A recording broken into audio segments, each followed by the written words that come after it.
एक अनोखा इतिहास न्यूज की टीम पहुंची है विधानसभा क्षेत्र नकुड़ के ग्राम ढाका देवी में जहां पर जनता दल संगठन के जिला अध्यक्ष गुफरान मलिक साहब से बात हुई है हमारी और टीम देखी गई है। यहां पर बात करेंगे जनता दल संगठन के जिला अध्यक्ष गुफरान मलिक साहब से। इस गांव में आने का उद्देश्य बताइए सर। एक अनोखा इतिहास न्यूज टीम का जनता दल संगठन स्वागत करता है। और आपका सवाल है कि इस गांव में आने का उद्देश्य क्या है। आपकी जानकारी में होनी चाहिए ये बात कि जनता दल संगठन का एक एक कार्यकर्ता जनपद सहारनपुर के कोने कोने में जा रहा है और जनता के बीच जागरूकता लाने का काम कर रहा है। जनता दल संगठन कई राज्यों में काम कर रहा है देश के। जनता दल संगठन का जो उद्देश्य है वो देश से नफरत को ख़त्म करने का है, देश में बढ़ती बेरोजगारी को ख़त्म करने का है, देश में बढ़ते अपराध को ख़त्म करने का है, देश में बढ़ते भ्रष्टाचार को ख़त्म करने का है। और जनता दल संगठन का जागरूकता अभियान के साथ साथ जनता दल संगठन ने सदस्यता अभियान चलाया हुआ है। और ये बड़ी खुशी की बात है कि जिस गांव में भी हम पहुंच रहे हैं, लोग अक्सरियत के साथ जनता दल संगठन के मेंबर बन रहे हैं। गुफरान मलिक साहब, बात करेंगे इस गांव में जो कि इसी जनता दल संगठन से काफ़ी दिनों से जुड़े हुए हैं और सभी ज़मीनी स्तर पर लोग जुड़े हुए हैं। आज एक मुख्य चेहरा हमारे अनुसार से बात करने की कोशिश करेंगे। जनता दल संगठन के लिए कुछ बताएं सर, आपको कैसा लगा सर इसमें। मैं नौशाद अली ढकदई, विधानसभा नकुड़, ब्लॉक नकुड़, जिला सहारनपुर। ये जो जनता दल संगठन है बहुत बढ़िया संगठन है और जो इसके जिला अध्यक्ष हैं बड़े भाई गुफरान मलिक साहब हैं। और जो ये संगठन जो है बहुत ही अच्छा बढ़िया है, क्योंकि ये जो है लोग बाग जो है कुछ लोग राजनीतिक लोग भी हिंदू मुस्लिम ये बांटने का काम कर रहे हैं। तो ये जो है ये जनता दल संगठन जो है यो एकता का संगठन है, एकता का मैसेज दे रहा। अब हिंदू मुस्लिम एक रहो, हिंदू मुस्लिम सिख ईसाई सब एक रहो, ये मैसेज दे रहा है। आप प्रभावित हुए हैं सर इससे, जनता दल संगठन से प्रभावित होने के बाद आपने इसमें सदस्यकरण कब किए सर। ये हमने इसमें सदस्य ग्रहण आज ही सदस्य ग्रहण की है।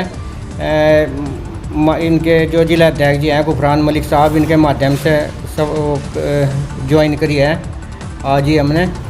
और जो है ये है, हम तो यही कहना चाहेंगे ये बहुत बढ़िया संगठन है, मतलब हिंदू मुस्लिम सिख ईसाई सबको एक साथ लेकर चल रहे हैं।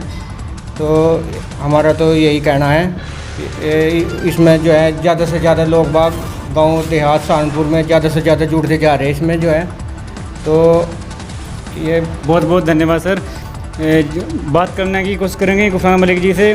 सर, आज का विचार बताइए, जनता दल संगठन का क्या चल रहा है आज का विचार। जैसे लॉकडाउन में हर तरह से आदमी परेशान है, हर प्रकार की समस्या सामने आई है और जनता दल संगठन जन समस्या में खड़ा रहता है, गांव-गांव डोर टू डोर जाता है और उसकी टीम लगी हुई है। सर, आज का विचार बताइए। देखिए, लॉकडाउन की स्थिति में देश की जनता जिस परिस्थितियों से जूझ रही है वो किसी से छुपा हुआ नहीं है। इस लॉकडाउन के चलते जो आज मौजूदा सरकार चल रही है वो पूरी तरह से विफल साबित हुई है। जनता दल संगठन ने समय रहते केंद्र सरकार से भी और उत्तर प्रदेश की भाजपा सरकार से भी ये मांग की है कि लॉकडाउन कोरोना वायरस की महामारी की वजह से लगाया गया था और माननीय प्रधानमंत्री जी द्वारा इसको लागू किया गया था। 24 मार्च की रात 9 बजे लाइव आके देश के प्रधानमंत्री ने ये आदेश जारी किया था कि मैंने अपने देशवासियों के घरों पे लक्ष्मण रेखा खींच दी है, इसको पार होने की ज़रूरत नहीं है। देश के प्रत्येक नागरिक ने प्रधानमंत्री जी के आदेश का पालन करते हुए अपने आप को घरों के अंदर कैद किया। लेकिन शर्म की बात है कि लॉकडाउन के चलते जो सुविधा सरकार द्वारा आम जन को मिलनी चाहिए थी वो नहीं मिल पाई। और जब लॉकडाउन को छूट के माध्यम से लाया गया तो उसके बाद उत्तर प्रदेश सरकार ने बिजली के बिल थोप दिए जनता पे। जहां लोगों के पास खाने तक को नहीं था, लोगों के पास बिजली के बिल भेज दिए गए कि इसको जमा कराएं। ये सरकार को सोचना चाहिए था। बल्कि जनता दल संगठन ने ये मांग की थी केंद्र सरकार से भी और प्रदेश सरकार से भी कि कम से कम 5 महीने का बिजली का बिल आम जन का माफ़ किया जाए, कम से कम 5 महीने की प्राइवेट स्कूल कॉलेजों की बच्चों की फ़ीस माफ़ की जाए और जो प्राइवेट स्कूल कॉलेज में पढ़ाने वाले शिक्षक और उसके अध्यापक है उनको कम से कम 5 महीने की सैलरी सरकार दे। ये जनता देश संगठन ने लगातार मांग की है, लेकिन सरकार है कि गरीब जनता को देखने को तैयार नहीं है। गरीब का खून चूसने पर लगे हुए हैं सब लोग। जनता देश संगठन गरीब के साथ खड़ा है। सर जानने की कोशिश करेंगे, जिस गांव में भी देखे गए हैं करीब करीब हर मोहल्ले में, हर गांव में, हर कस्बे में, नगरवासियों में चर्चा में रहता है जनता देश संगठन, और हर मुद्दे को लेके जनता देश संगठन उठा रहता है। सर इसकी टीम लगी हुई है और सरकार की कार्यशैली जो आप बता रहे हैं इससे आप प्रभावित नहीं हैं, या फिर यूँ कहें कि इससे आप नाखुश हैं, और अगर ये सरकार ऐसे ही ये चलता रहा तो आप इसके उसमें क्या करेंगे सर? फिर जनता देश संगठन क्या करेगा सर? देखिए, ना तो सरकार के हम खिलाफ खड़े होते हैं और ना पक्ष में, हम जनता के साथ हैं। हम सरकार से जनता के हित में मांग कर रहे हैं। आज आप लोगों को नहीं दिख रहा क्या? मीडिया का तो इतना जमीर गिर गया कि किसी भी चीज़ को सही दिखाने को तैयार नहीं है। चैनलों पर बैठकर बड़े बड़े एंकर जिन मुद्दों पे बहस करानी चाहिए, डिबेट करानी चाहिए, उन पर नहीं कराते। डिबेट करानी चाहिए कि आज देश के अंदर बेरोजगारी किस तरह से बढ़ रही है, देश का पढ़ लिख कर युवा आज बेरोजगार हुआ पड़ा, इस पर डिबेट करनी चाहिए, नहीं करनी चाहिए? सर ये बेरोजगारी का मुद्दा करीब करीब उठा हुआ है, सभी उठाते हैं।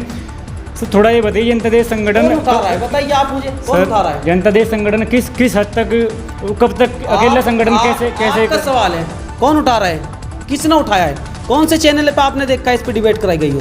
चैनल नहीं, हर जन जन की समस्या है सर। तो बताइए कौन सी विपक्ष पार्टी है जो भाजपा की इसको उठा रही हो? जनता देश संगठन अकेला संगठन कैसे इसको कंट्रोल में ला सकते हैं सर? देखिए, जनता देश संगठन के सिपाही अपनी जान को दांव पे लगा देंगे, लेकिन इस मांग को जारी रखेंगे जब तक रोजगार पर चर्चा नहीं होगी। हम बिकाऊ लोग नहीं हैं और ना हम किसी सत्ता से और ताकत से डरने वाले लोग हैं। हमारा काम है देश की जनता के हित में खड़ा होना। आज हम देख रहे हैं कि देश हमारा बर्बादी की ओर जा रहा है, हमारी जिम्मेवारी है। थोड़े नहीं, इससे धार्मिक स्तरों पे थोड़े देश चलेगा विकास से। हम तो मीडिया वालों से भी अपील करते हैं कि सच्चाई है, चौथा स्तंभ है का इस लोकतंत्र का। आज जनता जो है डूब भी पड़ी है, उसकी तरफ देखने वाला कोई नहीं है। किस तरीके से लोग अपने घरों के गुजारे कर रहे हैं, कोई देखने वाला नहीं है। डिबेट कराए भाई, नफरत को फैलाना है और अपने चैनल चलाने, अपनी राजनीति करनी है। जनता देश संगठन ऐसी विचारधाराओं के तमाम जितने भी चैनल राजनीतिक दल है उनके खिलाफ खड़ा है, और हम लड़ाई लड़ेंगे जब तक हमारे जिस्म के अंदर सांस है और खून का एक एक कतरा बाकी हमारे जिस्म में। हम इस भ्रष्टाचार, इस व्यवस्था के खिलाफ लड़ाई लड़ेंगे जिस व्यवस्था ने हमारे देश के अंदर किसान को और मजदूर को आत्महत्या करने तक मजबूर कर दिया। हम खड़ा है, जनता देश संगठन का एक एक सिपाही इस व्यवस्था के खिलाफ लड़ाई लड़ने का काम कर रहा है। गांव दर गांव जा रहे हैं हम, डोर टू डोर पकड़ रखी, हम देख रहे हैं जाके घर घर लोगों की स्थिति आज क्या है, और लोगों के बीच हम जा रहे हैं, उनका दुख दर्द बांट रहे हैं। इसीलिए लोग जनता देश संगठन से प्रभावित होकर जुड़ने का काम कर रहे हैं।